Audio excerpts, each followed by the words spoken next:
Good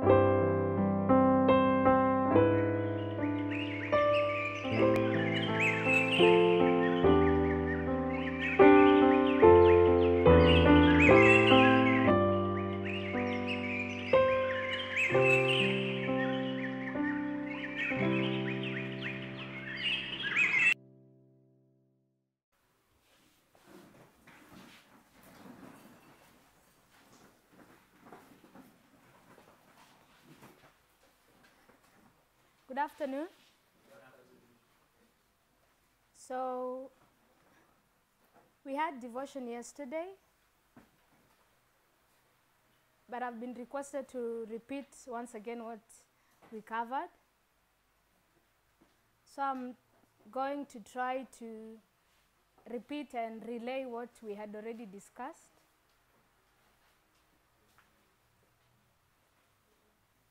But I'm not going to pass into details about it because of the little time we have. So I'm just going to lay it very basically, and I hope we are able to see the point. So on the board, I've laid 2 lines.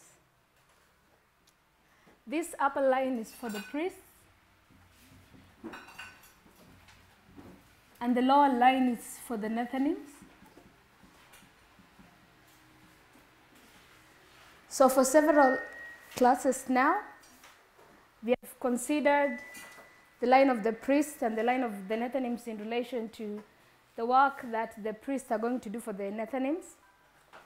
And one of the threads that we picked from those 2 lines is that there is a messenger, or there is a person who's going to be able to carry out their plowing. So when we overlay these lines with the agricultural model, this is the plowing, the early rain, the latter rain, and the harvest.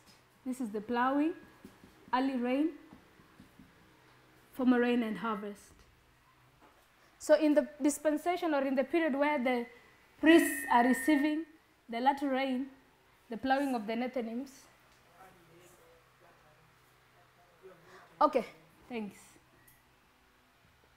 Latter rain. So in the dispensation where the Nethnims are receiving the plowing, it is the same point or period where the priests are receiving their latter rain. So we can compare the latter rain for the priests and the plowing for the Nethnims. But also, because 2014 to 2019 is a plowing, we can also go to the plowing of the priests and try to be able to identify or look at characteristics in those 2 histories. So I'm going to prematurely say that in the history of the plowing for the priests, it is being done by the message done 1140-45, right? So even the message that is going to plow the priest, it has to be brought by someone, or they have to be tested upon a message. But this message, it's going to have a response both for the false stream of information and for the true stream of information. So you have a false stream of information, you have a true stream of information. So the false is Laodicean Adventism. We have already established that in various presentations. And the true is given by the reformer, who is Elder Jeff. So depending on how you're going to accept or reject the message, it is going to form your character that is going to be tested in the next dispensation, in the latter rain, and still in the harvest. So when we go to the Nethnims, we should also be able to identify at least 2 streams of information that are going to do the plowing work for them. And we identified this,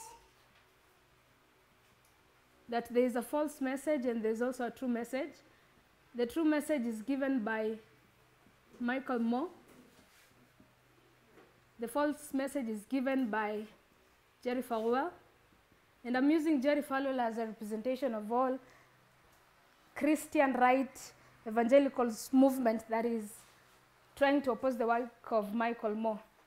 So the only interaction the priests and the Levites have is at the Sunday load during the harvest. So whatever is plowing the whatever is plowing the Nethnims, giving them the early rain and giving them the latter rain, they're external of us. They're not about the priest, but it's external to the priests. So we took this thought of Michael Moore being the true source of information for the Nethnims, and we tried to thread him back to 1989, which is the time of the end. And we said because this period is a plowing, you can also connect it to the period of plowing for the priests. So we're going to try to lay a thread of all the works and all the connections that Michael Moore has been having, and then we're going to be able to come to a conclusion and justify why Michael Moore is the one who's doing the plowing work for the Nethnims. So we identified yesterday that for us to be able to begin at a safe place, if you have been given an empty book or a book, the first place where you start is to identify the title of the book even before you endeavor to go and read what is written therein. So we want to look at the name Michael Moore.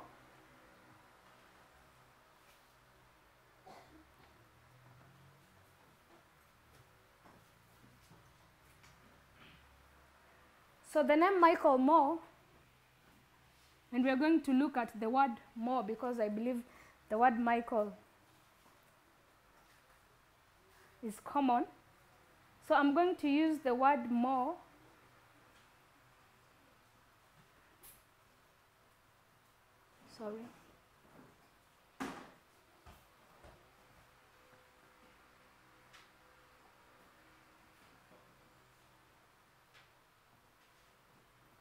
So the word Moore means area of uncultivated land.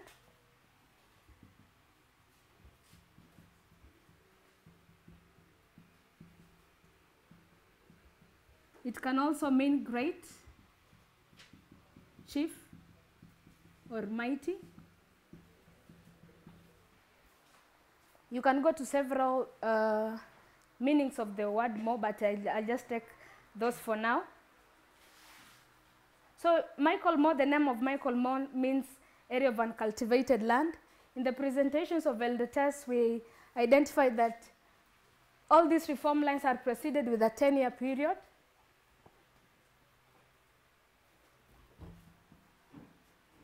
And the 10-year period for the Nethnims begins from 2004. The 10-year period for the priests begin at 1979. So the 10-year period, it's an agitation period where both the priests, the Levites, or the Nethnims, or the 144,000, they're supposed to be agitated by the external occurrences that are happening in the world. So his name means area of uncultivated land. And you can call another name, or you can have another name for area of uncultivated land as a fallow ground. This piece has not been touched, or this place has not been plowed before. And before the plowing, we have the ground where it's always fallow. So we can identify this as the fallow ground. So his name is also significant, that his name means great, chief, mighty man, or area of uncultivated land, and is the person that is associated with the plowing to cultivate the Nethnims. But also his name means great, chief, mighty, and we tried to ask ourselves in which storyline do we see these same phrases used, like chief, mighty, and prince. And we went to the book of Acts 27. So in the book of Acts 27, we have the story of the ship, and we have Aristarchus, and the name Aristarchus means chief or mighty. So we said that the Aristarchus in the story of Acts 27 represents Christ. But Christ, when we read about him in Revelation 10, he's an angel that is seen having his left foot on the sea and his right foot on the land. And that symbology, Ellen White will tell us that it means worldwide. So Christ can be compared to the first angel's message, but the word Aristarchus means mighty. The word more also means mighty or chief. So therefore, if Christ is the first angel's message, and we know the work of the first angel's message, just like Jeff, is to do the plowing work.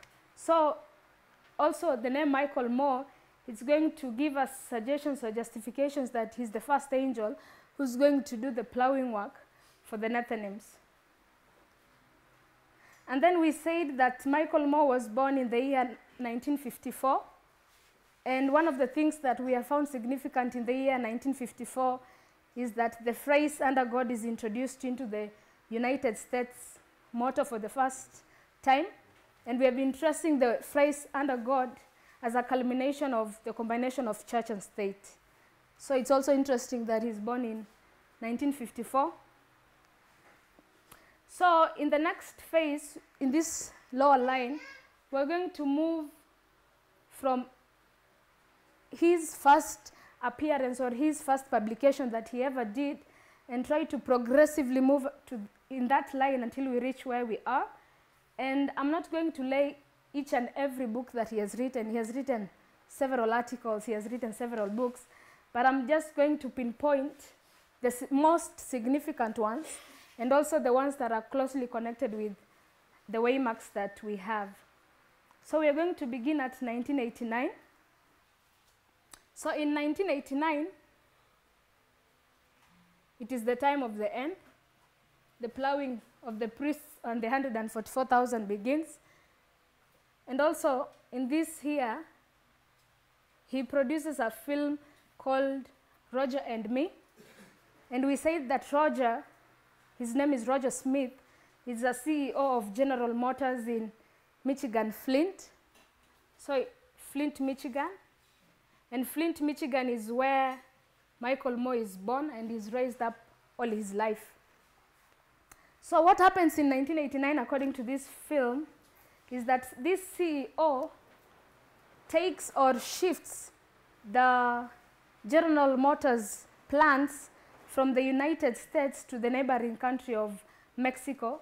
And he did this because he says that the people in the United States, they are more educated and they are also organized into labor unions that are going to advocate for their rights. But the guys in Mexico, they have cheap labor because they are less educated and they have non-unionized labor. They don't have unions that are going to fight for their rights. So this action of this Roger Smith shifting the workforce from the United States, especially Flint, Michigan, to Mexico, makes almost 3,000 people to lose their work, and the area is economically devastated. And the aim of Michael Moore is to track down this guy for him to answer his questions. So violent crimes or crimes in Flint, Michigan begin to skyrocket because people have lost their jobs. And he gives an estimate of around 3,000 people who are now out of work because of this crisis that hit in 1989.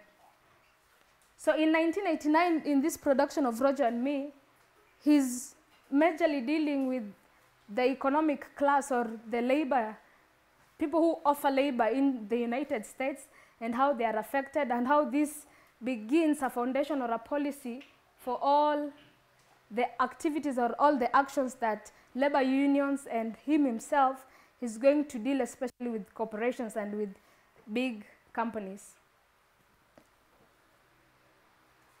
So you also notice it happened in Flint, Michigan. So in 1992, he comes up with another documentary called Pets or Meat.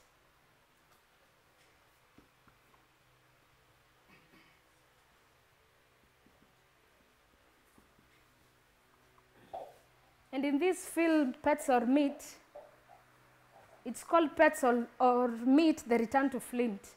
So in an early interview concerning Roger, there was a scene in Roger and Me where a woman is seen hacking and killing and skinning a rabbit.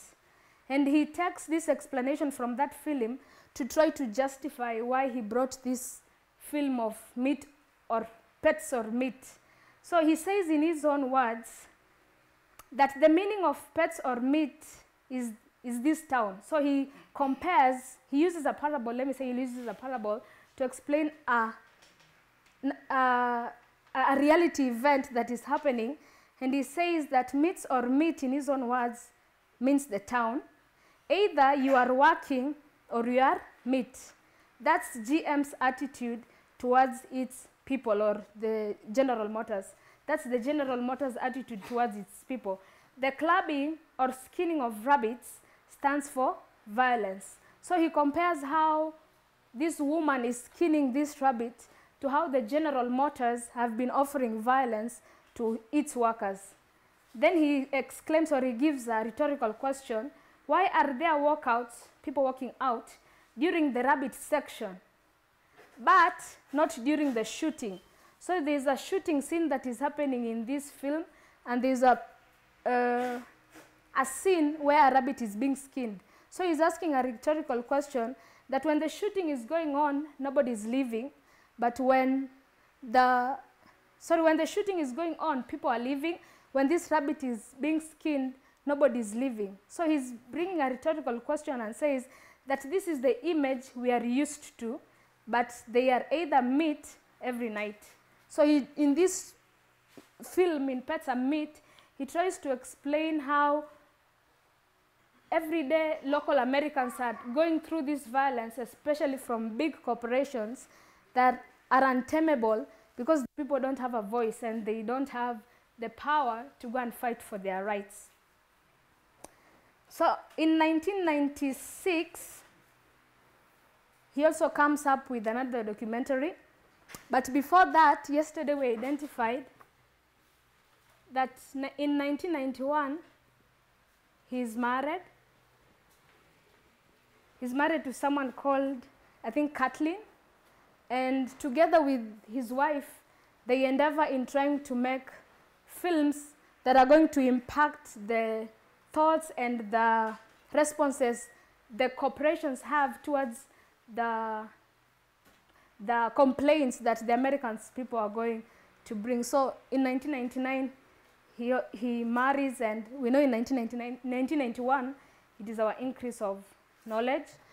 Then in 1996, he comes up with a book, and this book is called Downsize This.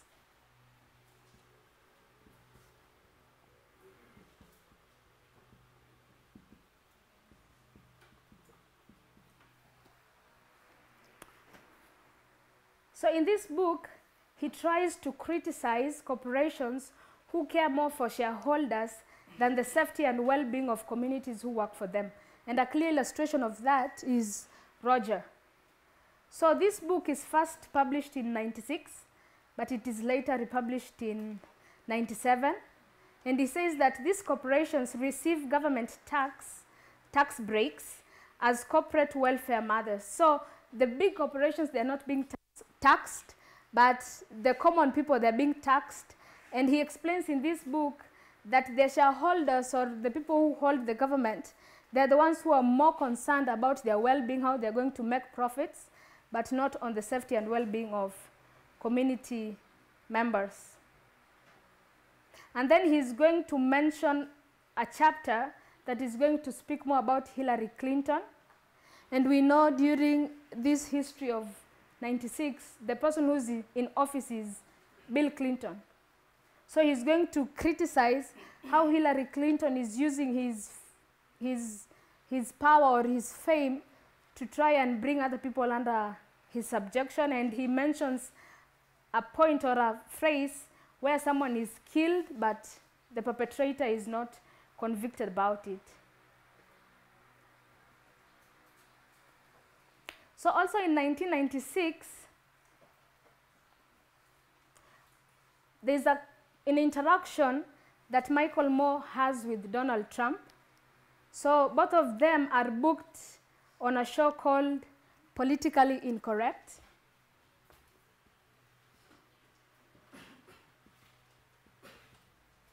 So there's an interview that both of them are booked. This channel or this show is called Politically Incorrect.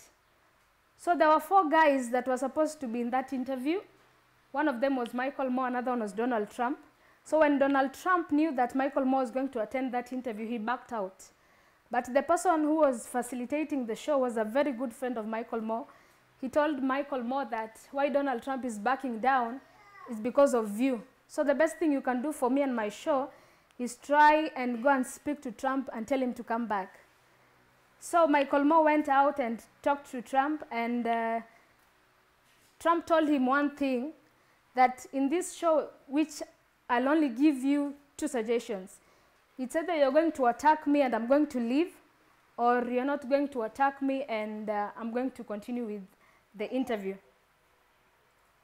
So they agreed, they negotiated that Michael Moore is not going to go after Donald Trump. And the issues that Michael Moore wanted to highlight was his real estate dealings, Donald Trump real estate dealings, how he was treating his workers, charges of racism, and he gives a classical example of Central Park 5. It is a case or a orchestrated plan that was done by Donald Trump and other evangelicals to be able to convict and execute 5 black men of color because there was an allegation that they had raped a woman in 1989. So in this case of Central Park 5, he tells the media and he tells the government that what they're supposed to do is execute these people and bring back the death penalty. So that was unfair because I think 11 years later they came and these guys, they were taken to court, charged, they were sent to prison for around the maximum person went for 11 years, and then in 2002 they were released and they were found not to be guilty. So Michael Moore was supposed to go after Trump on his treating of workers, on charges of racism, and another charge of racism was that he could not rent out his apartments to black families. And he gives an example that out of all thousands of apartments that he has, only 7 of them are rented to black families. So in 1996, we have the book, Downsize This. We also have an interview. And in this interview, Michael Moore already has a conviction or already knows that Trump is a racist, that he's corrupt. And his corruption, he does not want to face the law concerning those corruptions. So he already knows this. And when he made the negotiation that he's not going to go after him, in 2018, he gives another interview. I don't remember the show, but he says he feels like he was played. He regrets why he made that decision earlier on. So in 1998, we also have another talk show or another interview. And in this interview, Michael Moore and Donald Trump were supposed to be there, but Trump did not know Michael Moore was going to be there. So when they're already on stage, that's when Michael Moore is revealed, and there's nothing more that Donald Trump will be able to do about it. So in this interview, I think it's online, in this interview, the person tries to ask Michael Moore about his film on Roger, and one of the comments that Trump makes is that I will not like or I will not wish to be in the position that Roger was when you were filming Roger and Me. And he also says that I hope you're not going to make a film about me. So in this interview that Trump and Michael Moore have in, I think it's called Rose End Show. Rose End Show, I think it ended a while ago. So in this show, he says that he will not wish to be in the position of Roger, and that Michael Moore should not produce any film about him. But we know this came to be fulfilled 20 years later. 20 years later brings you to 2018, when a film about Donald Trump is made. And this interview took place in November 19th, 1998. I want to jump to the next thing, in 2001. So in 2001, he writes a book called Stupid White Men.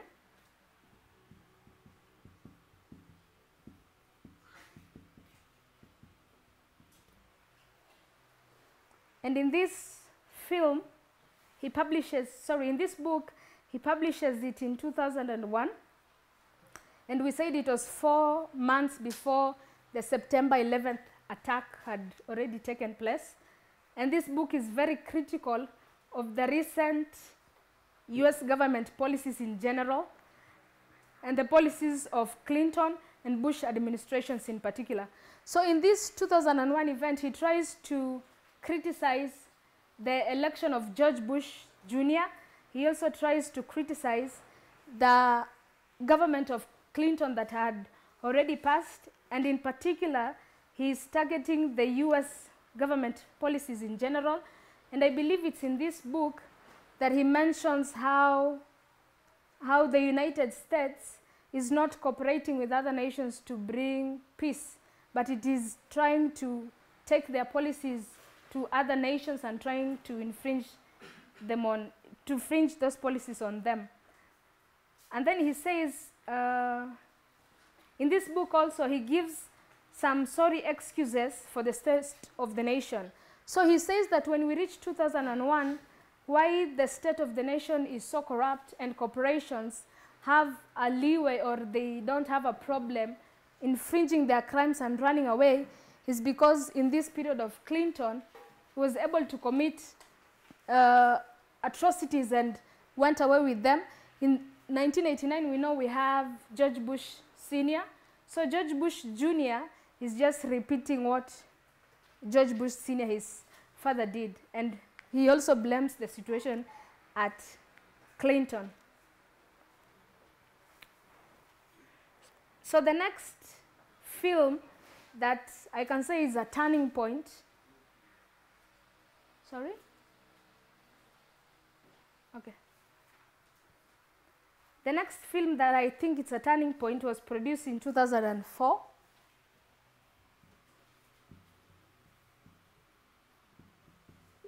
It's the famous Fahrenheit 9/11. So the name Fahrenheit 9/11 comes from the events that happened in 9/11. He also writes a book called Will They Ever Trust Us Again?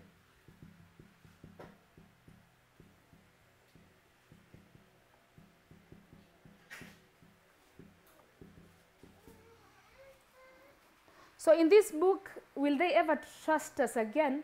It's just a supplement book for Fahrenheit 9/11. And it is a book that is trying to show how the military personnel are blaming the government for allowing them to go to an Iraqi war that was very unnecessary. So they feel that the government of the United States are the ones responsible for the going and invading in Iraq, and the military men feel that that invasion was very relevant and was not important, and the war that was not needed. So it's showing the state in which the military are distrusting the government, that any other invasion that is going to be made out there, they're not going to side with it. So that's the book. And the film takes a critical look at the presidency of George W. Bush, the war in Iraq, the coverage in the media about the war in Iraq, and also the corruption in the Republican Party. And he coins the name cheerleaders, that the media, they have been cheerleaders to this war that was being orchestrated or being forced on the American people. They were removing their money for several months to be able to support this war, but this war was not being covered properly in the media, and they were not being told the truth about it.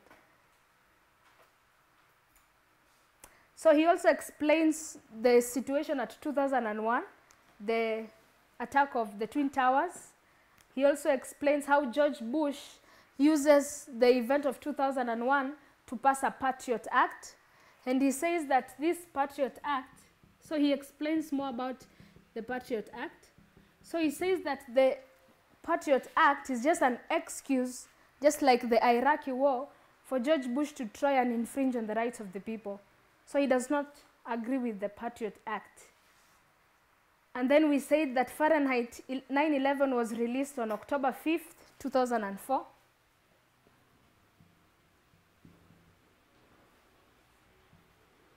October 5th, 2004.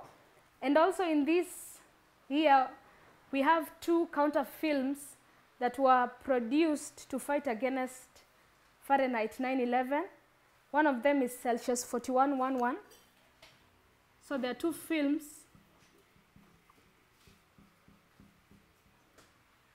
And the other one is Fahrenheit.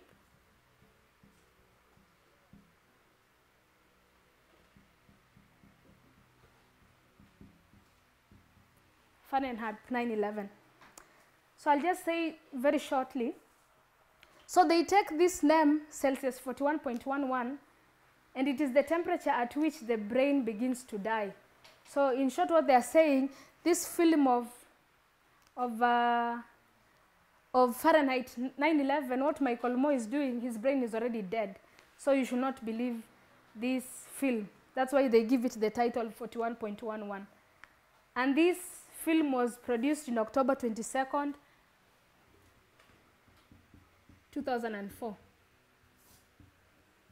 This film of Fahrenheit 9/11 was produced the same day Fahrenheit 9/11 was produced, in October 5th, 2004, and it was a counterwork that Fahrenheit 9/11 was supposed to do. So what Celsius 41.11 and Fahrenheit 9/11 were doing, essentially they were saying that the United States is supposed to protect itself. That's why we're going to the Iraqi war. George Bush is a good person. He's led by principles. He's obeying the Constitution and all those things. And then another thing that we said is that Celsius 41.11 is funded by a conservative political organization called Citizens United. And Citizens United has recurred in the studies we have been doing about the combination of church and state. It is being funded, or the president of this organization is called David Bossie. And David Bossie, in 2016, was the deputy campaign manager for the Donald Trump presidential campaign.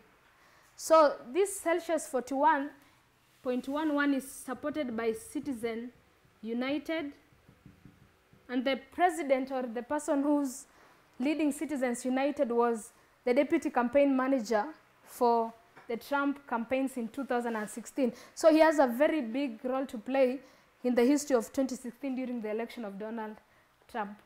But he is also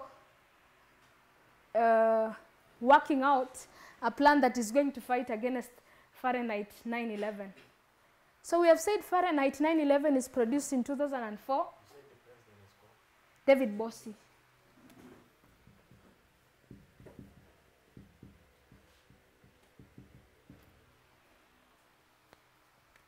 So 2004, we have the beginning of the 10-year period for the Nethnims. This film, Fahrenheit 9/11, is being produced here. So I can suggest that this film is supposed to agitate, or is supposed to awaken the Nethnims of the things and corruptions that are happening in the organizations in the United States. And also it's awakening them that they're supposed to understand the Constitution and fight for their rights through the Patriot Act. So these two films are fighting against Fahrenheit 9/11. And then another group that is fighting against Fahrenheit 9/11, one of them is Citizens United. Another is Move America Forward.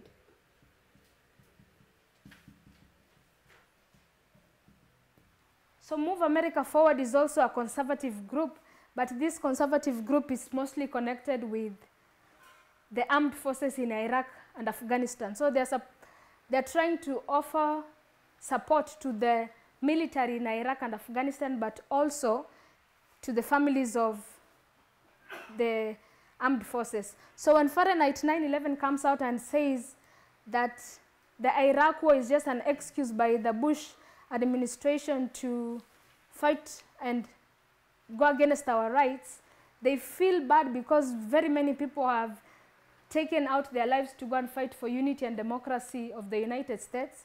So essentially what they're saying that Fahrenheit 9/11 is not taking the men and women in uniform who have lost their lives fighting for the democracy of the United States, and they feel that that is offending them. So they were against it. And then, yes, I gave out, there's an article from Washington Post. I'm going to write it up there. It's called Fahrenheit 9/11 is a red hot ticket.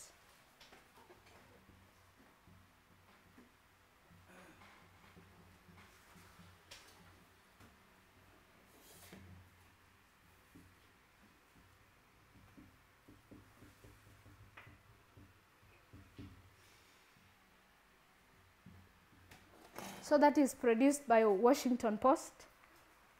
I'll not read more about it, but two themes that I'll just want to take out of them is that in the first line, the White House preemptively gave the movie 2 thumbs down. So the White House do not accept this movie and they do not give a comment about it. And then I'll go to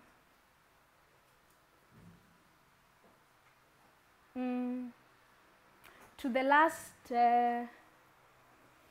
almost the last statement. Let me restart my laptop. So he's going to explain a parable in the last statement of this article, and he's going to give a scenario that he's a choir master, and the people who come to watch movies in the theaters, they are choir members. So he says that my purpose as Michael Moore is to give a song to these guys who come and watch films in the theater, and if they can catch this song and go and sing along as they leave the theater, then that's a good thing.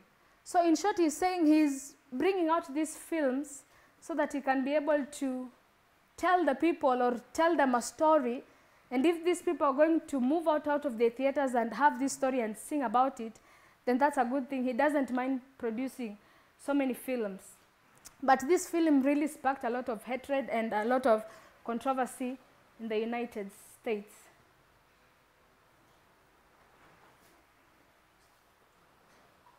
So I have like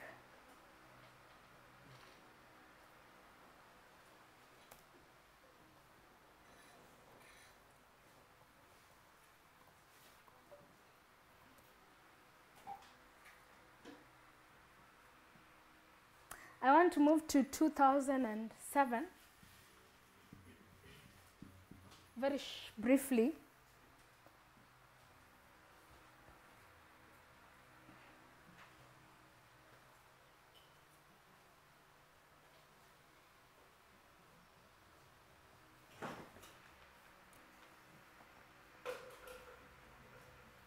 So in 2007,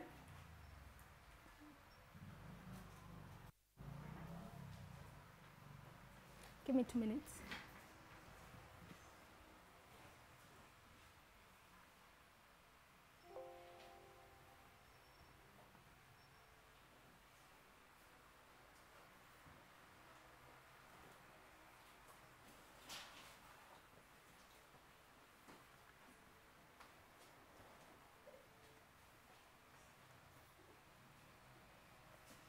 Okay, it's back.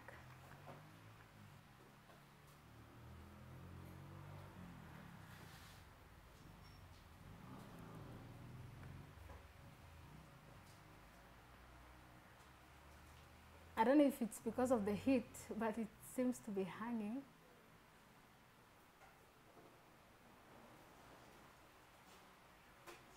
So in 2007, he comes up with a film called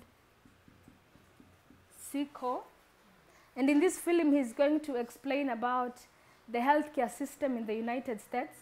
And majorly, he's going to target about the universal health system in the United States. But one significant thing that he tries to highlight, that the proponents or the opponents, the people who are opposing the universal health care system in the United States, they're trying to equate the universal healthcare system as an anti-communist propaganda. And then he mentions Ronald Reagan, who was the president at 1989. And Ronald Reagan warns that the universal healthcare could lead to loss of freedom and socialism. So he's trying to say that each and every person in the United States should have universal healthcare. And he gives a scenario that in 2001, all the people who had volunteered for the rescue mission in the Twin Towers were not given humble time in the hospitals because they did not have insurance and they did not have health cover. But he tries to highlight the propaganda that was being supported by Ronald Reagan, that universal healthcare is going to fight against socialism and is going to orchestrate or going to lead to socialism and loss of freedom, which is not true. So this is just essentially a healthcare plan.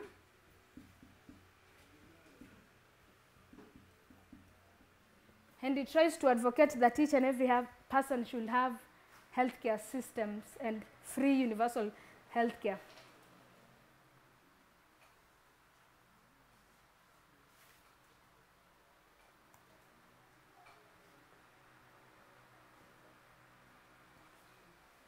Oh, it's down again. Anyway, I remember some over my head. So in 2009, we have a book called Capitalism, a love story. And this book called Capitalism, a love story, is going to explain how capitalism in the United States is working and how 1% of the people in the United States are rich, 95% of the people in the United States are poor. So the 1% is trying to manipulate policies to be able to exempt themselves from tax, to make more profits at the expense of the 95% congregation in the United States. So that's just a summary. My laptop is down. Another thing that happened in 2001, we said another prominent person that joins Twitter is Donald Trump, but also Michael Moore joins Twitter in 2009. So we have Trump joining Twitter in March 2009, and Michael Moore joins Twitter in February of 2009. So we already understand from the midnight cry that Trump is using Twitter as his propaganda machine to be able to woo the masses. And I can say that also Michael Moore is using information, which is Twitter and his films, to be able to put the masses on the right side of the equation concerning policies in the United States. Then we went to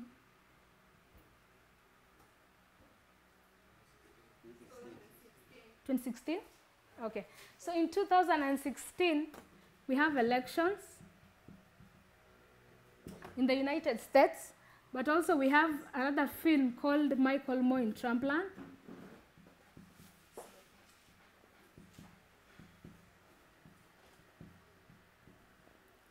So this, I'm going to come back there, yeah. So we have elections in 2016. It happens in November 9th. And then he also produces a film called Michael Moore in Trumpland. So this film is just a one-month show where Michael Moore is taking himself to the land that he calls the land of Trump and try to show how Trump has been groomed by the media, how he's been able to fight, let me say, the law, that he can openly orchestrate crimes, but the law cannot convict him. So that's a summary of what is in Michael Moore in Trumpland.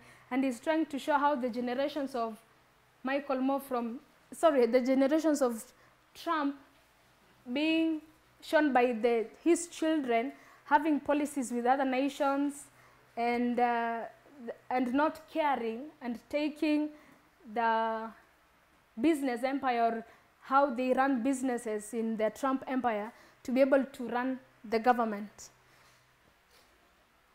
So, and then I moved to 2018, And in 2018, he produces Fahrenheit 11.9. And this Fahrenheit 11.9, when it's beginning, he's going to take us back to a history in 2014, which we're going just to highlight a little bit. So in this Fahrenheit 9/11, he's going to mention about the elections in 2016, and he's going to show how Donald Trump wins these elections. He's also going to compare Donald Trump to a dictator, and he's going to use a classical example of Hitler, how Hitler, when he came into power, he went against the press, and how he has been purging the opposition in the Nazi party. And then he's going to show how Donald Trump, in the 2 years of his election, he has been trying to fight against the systems in the United States, and how he's trying to use the press badly by calling them fake media. I think that's the word he commonly uses, calling them fake media and all those things. So he's going to speak about free press.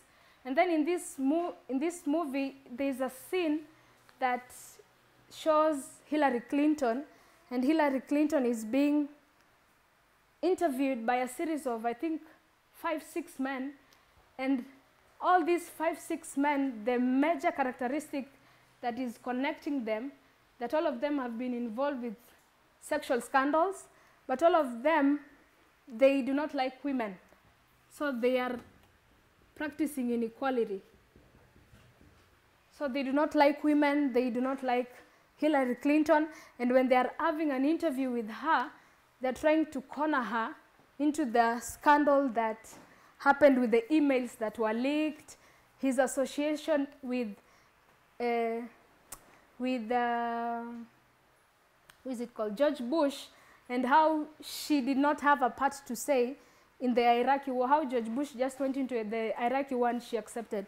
I think by that time she was a senator, and then she became Secretary of State in the reign of Obama before she ran for presidency. So there are many issues that are being highlighted by Fahrenheit 11.9, and Michael Moore also says that this Fahrenheit 11.9, it's going back into this history, but also he's trying to go back into this history of 2001. So he sees 9/11 here, and then in this he sees 9/11. So therefore, when he comes and names this film Fahrenheit 9/11, he's referencing two 9/11s. He's referencing this 9/11, and he what is it called? He mirrors it from 9/11 to 11/9, and one of the 11/9 that he goes to is when Donald Trump is elected in 2016, November 9th. So one more thing that I want to do is, I'll wrap this upper one, then we shall finish.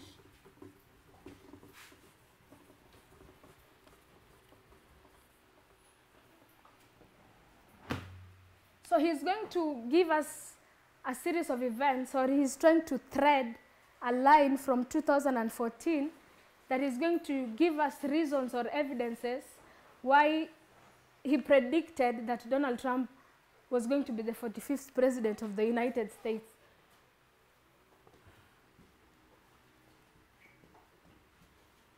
So we have 2018, Fahrenheit 11.9. Then he's going to explain to us a crisis that happened in Flint. So in 1989, we have Flint, Michigan, in this movie called Roger and Me. In 2014, he's also going to take us back to Flint, Michigan. But this was in the reign of Obama. So during the reign of Obama, there is a governor in Michigan that was called Rick Snaider. He was a Republican governor, and he did not have any political experience before. He was a businessman. He was very rich, but he did not have any political experience. So in 2014, he's elected in 2010, So in 2010, he comes into office. In 2014, he's involved in a crisis. He's involved in a crisis. I'll call it the water crisis. So in this water crisis, there is a river that is channeling clean water to Michigan, and it is called Lake Huron.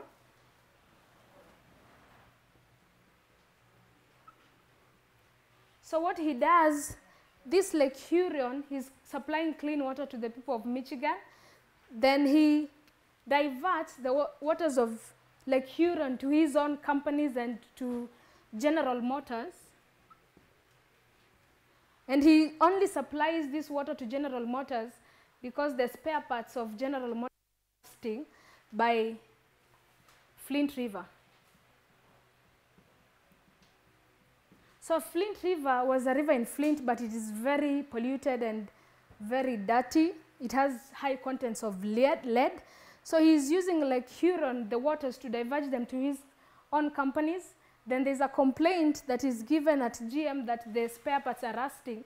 And because he's a businessman, he wants to make profits out of it, he only channels the clean water to GM so that they can clean their spare parts. But the rest of the people in Flint continue taking water from this Flint river, which has high contents of lead. So people start getting sick. They go to the hospital to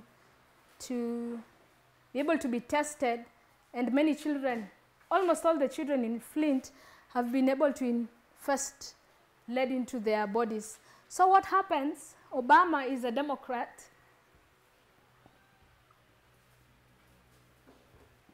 And Obama being a Democrat and this governor is a Republican, so he hears the cry of guys like Michael Moore. I think for those who have watched that film, he hears the cries of Michael Moore and other people, and he goes to Flint trying to solve the crisis. So when he goes there, he gives a scenario that it's not only through water that you get lead. You may be small, a child going to play, then you pick something, you put it in your mouth. That's also another way of getting lead. So in short, what he was doing, he was supporting what this Governor Rick Snaider was doing. And how Rick Snaider was calling it, he called it ethnic cleansing. He was doing something like an ethnic cleansing. And the people that were most affected or most directed to this complaint were the black minorities who are living in Flint. So when Obama comes, he's supposed to solve this water crisis, but he doesn't. And a woman says that Obama came to Flint when he was my president, but he has left, not being my president anymore. So in 2014, 80% of the people in Flint, Michigan, they're whites. But there are also black people there, and most black people, according to statistics, they always tend to vote for the Democratic Party. So when the 2016 elections are happening, all these white people, they vote for Republicans. And we know the Republican candidate in 2016 was Donald Trump. But this black ethnic minority group did not vote. And they did not vote because they threaded back that this Democratic candidate who's in 2016, Hillary Clinton, cannot help us just like Obama did not help us. So in 2016, the statistics show that in each precinct or in each polling station, Hillary Clinton was losing 2 votes. In each and every, was losing 2 votes, 2 votes, 2 votes. And it's because this ethnic majority, this small minority group did not vote for her. So he says that the election of Donald Trump in 2016 had a very good connection or had a very strong connection to the events that happened in 2014. And then he says that in 2016, why Donald Trump won is because he was a person who can be able to woo the masses. He's a person of the people love him, how he's able to bring his policies, how he's able to coin his phrases to be able to target a specific group of people. And the most people who Trump targets is the working class. Because if he can target the working class, he has them in his grip, because the first class, or the people who are doing white-collar jobs, because he's a rich businessman, they can just support him very easily.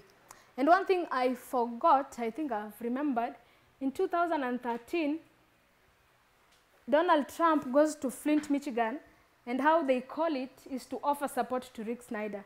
So he goes there, he sees how Rick Snaider does his things in the state of Michigan, and how Rick Snaider says that I run this state as a business, and the people of Flint, Michigan, they are my customers. So when you compare a businessman and customers, what is the major thought in a businessman? To make profits. So in any way possible, Rick Snaider was like, I'm a businessman and I'm going to make profits. And the best way he saw that he's going to make profits is diverting water to take to his company so that he can get more profits. He also led it to GM because GM were bringing, let me say, revenue to him. So he's essentially making profits.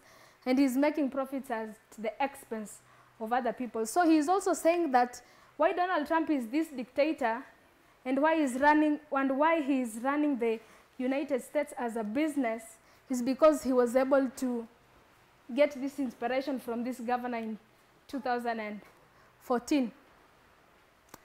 And then I saw an interview, and this interview is also testifying to how Trump is running the United States like a government. It's the first wife of Donald Trump. I think she's called Ivana Trump. So she's a Briton. I think she's a Briton, if I'm not so confused. And then she was being interviewed in an interview. They divorced with her a very long time period ago. And then she's being interviewed to explain how Donald Trump is running the United States. And the first thing she says that I agree with what Donald Trump is doing, and I think Donald Trump is running the United States like a business. So the wife agrees that how the United States is being run is like a business, and the major thing that is always in the mind of a businessman is to make profits. And another evidence to that Donald Trump is running the United States like a business is how Rick Snaider was also doing it. I run the people of Flint, Michigan. I take the people of Flint, Michigan like my customers, so I'm going to run it like a business, and my main objective is to make profits. So we can see that what Michael Moore is essentially doing, he's trying to thread a storyline from 2014, pass it through 2016, and when it comes to 2018, he can confidently say that Trump was going to be the 45th president of the United States. As I finish, there is another interview that he had recently. I think it's in December of 2019, and he's being interviewed on his thoughts if Trump is going to win the 2020 elections.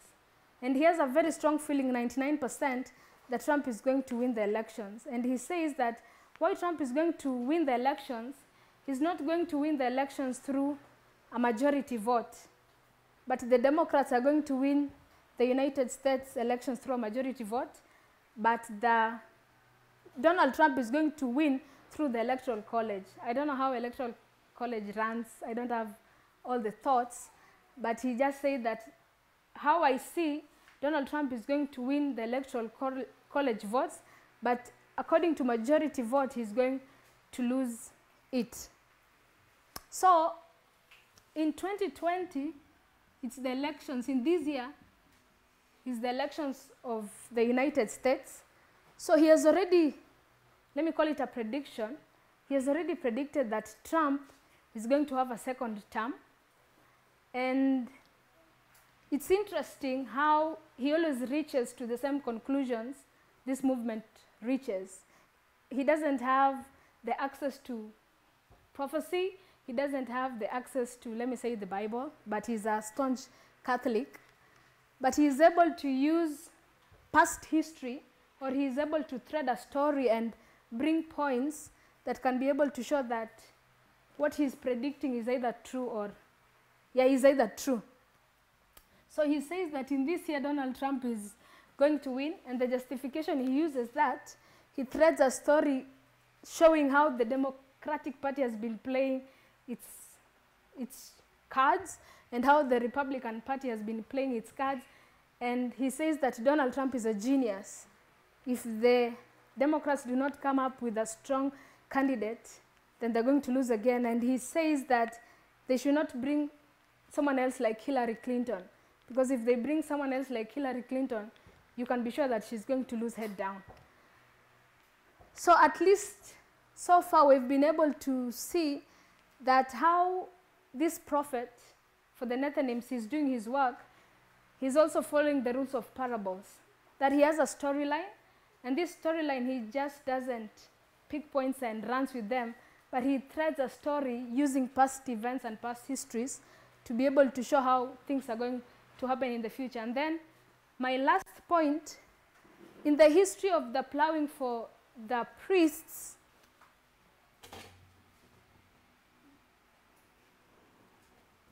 let me use this space. You have 1989 to 9/11.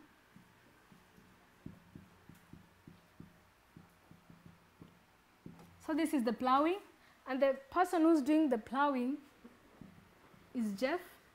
But if you don't have the understanding or accept the understanding of Jeff, you are forced to accept another understanding of Laodicean Adventism. So Jeff is giving a message showing how the literal and the spiritual works, how you come from a king of the south literal to a spiritual king of the south, all those things. But if the message of Jeff does not convert you or does not convict you, then you cannot be benefited by the second angel. And I think you can go to early writings 259 all the way to 261, and it's going to tell you those who rejected the message of John could not be benefited by the message of Jesus. Those who rejected the work of Miller could not be benefited by the midnight cry, and they could not see that Christ had moved into the most holy place. So therefore, those who did not accept the message of Jeff as the first angel could not be benefited by the message of the second angel. So I'll come and use that thought or that principle to the external. When Michael Moore is plowing the Nethnims, those who do not accept the message of Michael Moore, they're not going to be benefited by the events that are going to happen in their former reign. And when the Sunday law test comes for them, chances are high that they'll be on the wrong side of the issue. So the message of Jeff is life or death. So I'll also suggest that the message Michael Moore is giving to the Nethnims is life and death to them. And if they don't accept the message of Michael Moore, which message do they accept? A counterfeit message. And in 2018 we have Fahrenheit, but also we have the Trump prophecy. And the Trump prophecy is facilitated by Jerry Falwell. And when we mention Jerry Falwell, we can thread Jerry Falwell all the way to 1989, to the invention of moral majority. We can see his work in 2001 with the children of Franklin Graham and all those people. So it comes to this history of the plowing of the Nethnims. They have two messages. One is coming from Michael Moore, Fahrenheit 11:9. Another one is coming from Jerry Falwell and the Trump prophecy. They are required to make a decision on which side to follow, but they are not to make this decision on things that they do not understand. Because Michael Moore, in all his life, he has been able to lay a foundation for them to be on the right side of the issue. So the Nethnims in their plowing, they are required to be able to identify Michael Moore as the person or the first angel who's going to plow them. And if they resist his work, just as the quote of early writing says, they cannot be benefited by the second angel, and they can also not be benefited by the third angel. when the test is brought to them, they'll be on the right side of the issue. So, but the people who follow or accept the message that Michael Moore gives, that Trump is the last president, and they should see that he's a dictator, and they should see that he's going to ruin equality in the United States, that he's fighting against the Constitution, they're being prepared to receive their former reign.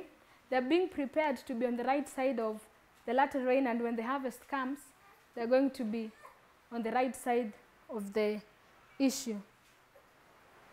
So I want to stop there because there are details you can say, but at least so far my point is that we can be able to justify or truly explain why we believe that Michael Moore is a true prophet for the Nethnims, and all his works on a line can testify how God is going to deal with the Nethnims, that he's going to use an external source to plow them, and if they do not accept the message that this prophet is bringing in the plowing, they cannot be benefited by the message they're going to be given in the former rain, in the latter rain, and when the priests, when the 144,000 are going to engage with them at the Sunday law, they'll be on the right side of the issue, depending on how the message of these two prophets.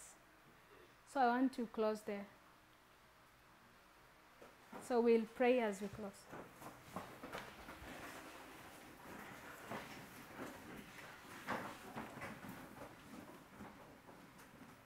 Let's pray. Our Heavenly Father, in the name of Jesus, we want to thank you for your grace and your love towards us. We ask that you may teach us your will, but above all, we desire that we may understand the methodology which you're giving unto your people, that we may be grounded in it, and we may not be shaken by every wind of doctrine that comes against us. We want to thank you for the meetings that we have been having. I pray that we have an experience with thee in the end of these meetings, that we may increase from grace to grace and even from glory to glory. Be with us for the rest of the afternoon. May you lead us even in our pilgrimage walkway. We may trust in the lines, because only the lines can be able to sustain us from falling into the dark precipice below. Guide us by your angels, and may you teach us to trust thee. For this is my humble prayer in Jesus' name. Amen.